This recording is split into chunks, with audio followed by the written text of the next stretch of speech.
Hi, second graders. It's Mrs. Cluin, and it's writing time. Well, today, since it is election day, today we actually get to vote for a new president of the United States. I wanted to center all our writing activities around that. So I have what I think is a really cool presentation that I'd like you to watch that's going to teach you a lot about the President of the United States. Are you ready? Let's start. Like I said, today is election day, and today we are electing a new president of the United States. Today, by the end of this slideshow, you'll understand what it takes to be the president of the United States, and you're going to have lots of fun imagining what you would do if you were president. Let's go. Put on your best listening ears and thinking caps, and let's go ahead and learn. Have you ever wanted to be president? Let's talk a little bit about the job, and then I'll ask you what you think after you know all about it. If you were president, where would you live? If you said the White House, you would be correct. The White House is in Washington, D.C. Washington, D.C. is on the East Coast of the United States. We live on the West Coast, so it's all the way across the United States. I'll tell you a little bit more about the White House. Guess how many rooms the White House has? Did you guess 132? That's a lot of rooms. If you guessed that, you are correct. How many bathrooms do you think it has? How many bathrooms does your own house have? Maybe one, maybe two, three. Well, theirs has 35 bathrooms. Can you imagine? Guess how many fireplaces it has? I'd guess 1, 2, maybe. It has 28 fireplaces. That is crazy. The White House has 6 floors. It has 2 basements, that's underground. It has 2 public floors. That's where all the people visiting the White House are actually allowed to go. And it has 2 floors that are entirely dedicated to the first family. That means 2 floors where the president lives with his wife, with his children. They get those floors to themselves. Is there anything else cool about the president's house? Guess what? If you ever feel like being the president, guess how much fun they get to have. They have a tennis court, a jogging track, a swimming pool, a movie theater, a billiard room, that's where you play pool, and their own bowling alley. Wow, sounds like lots of fun. Show me the money. How much money do you think the president gets paid? They get paid $400,000 per year. Some of you might think $400,000. That is so much money. And it is a ton of money, but guess what? For all the money that they make, the president has tons and tons of work that they have to do. You don't have your friends here right now, but think about what the president's job might entail. I'm going to tell you a little bit about the president's job and all their responsibilities. They are also called commander-in-chief. The president is in charge of the Army, the Air Force, the Navy, the Marines, and the Coast Guard. These are all important people who keep the country safe. So he's in charge of all these important people. Places to go and people to see. Well, the president of the United States has to go to tons and tons of important meetings with leaders from all over the world. And a lot of times he has to fly to their countries to meet them. So lots of traveling involved in being president. The president also gets to decide the laws leaders in Congress make. If he decides if they're good ideas or not good ideas. So we have what's called leaders in Congress, and they actually might say, this is what we think should be in law. And the president can say, I pass that law, or I accept that law, or I veto that law, and that's not going to be a good law. I don't pass it. Let's practice. What do you think of these laws? Kids are allowed to drive. I'd veto that if I were president. That's kind of crazy. How about we have a law where schools all year round, even on Saturdays and Sundays and holidays such as Christmas and Easter, veto. I'm going to veto that one too. Did you veto it? How about the law? All students in our class should work hard and try to do their best. I'm going to pass that law. How about you guys? Would you have passed that one? Kind of fun making the laws. Well, guess what else the president do? Our country has a big court called the Supreme Court.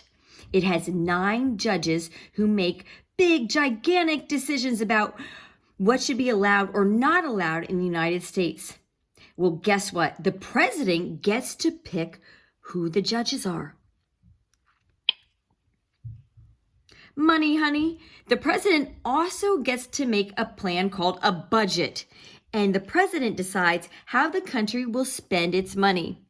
So that's a tough job, because imagine you have your money at home and your mom and dad have to decide how they're going to spend it, how they're going to allocate it for food for your house, for clothes for you to wear, and for fun things even for you guys to do. Well, imagine having to do that for the entire country. With a little help from my friends, well, guess what? Being president is such a big job. So the president gets to choose a bunch of friends and helpers to give him information and everything needed to do the job. All these people together are called the president's cabinet. So the president's cabinet are his closest confidants, his closest friends that help him say, that's a good idea, Mr. President, or, oh, Mr. President, I don't know if that's a good idea. By the way, here's a little math. Each president gets a turn called a term to do their job. A term lasts 4 years. So our president, President Trump, will have been president for 4 years. Now, most presidents only get 1 term, so they are president for 4 years.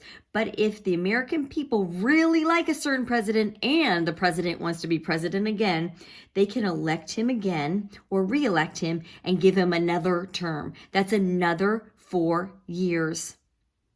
But that's the limit. Only 2 terms per person, and then someone else gets a chance. So what's the longest amount of time anyone could be president? Well, that was easy math. 8 years. You can be president for 8 years.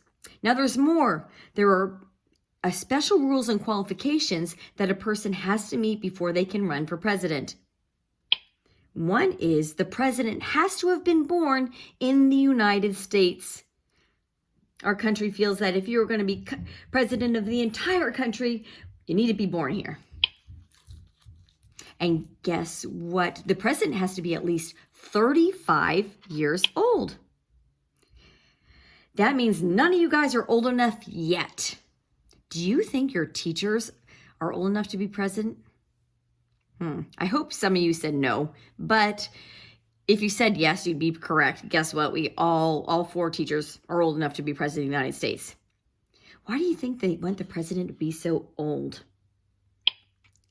I'm thinking that at 35, they want the president to have lots of experience in life and to have done certain things, experienced things in order to bring that to the presidency. So let's pretend, even though you're not quite 35, what if you were president? You suddenly became the leader of the most wonderful, powerful country in the world, and you got all the responsibilities and privileges that go along with being president.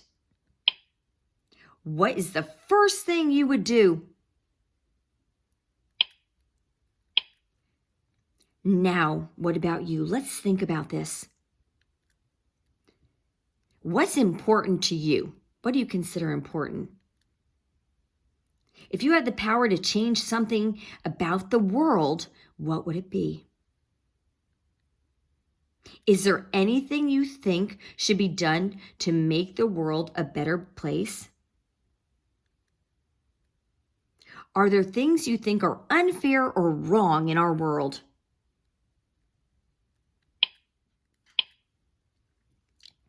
Now I want you to grab out this paper, If I Were President. This was actually sent home during our last pickup at Grass Valley. It was in your folder, your writing folder. And it says, if I were president, it says, if I were president of the United States, the first thing I would do is. So we're going to go through some of these, how we'd answer these questions. So I want you to think about that. The next question says, in all my speeches, I would say.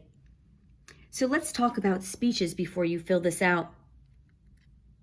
Presidents have to talk to a lot of people. Is there anything you might mention a lot in your speeches? Maybe some advice or something you feel really strongly about. A lot of times when we give speeches to people, we want to convince them of the way we're thinking. We might want to tell them what's important to us and we think should be important to them too. So maybe you might write that into your first speech. That goes right here on your paper. The next part of the paper asks about this tough stuff. Being president would definitely have some challenges and difficulties. What would be the hardest for you? What would be the hardest thing you think you'd have to do? Think about it. Would it be just having everyone trying to follow the laws? That goes right here on your paper. And the last part of your paper says the good stuff. There would definitely be a lot of things about being president that are wonderful and cool. Using what you know now about being president, what would be one of your favorite parts and why? That goes in the last space of your paper. Right here, the best part about being president. So, now that you've learned all about the responsibilities and rewards and thought about the good and bad stuff, what would you want to be president? What do you think? Why would you want to be president, or why not?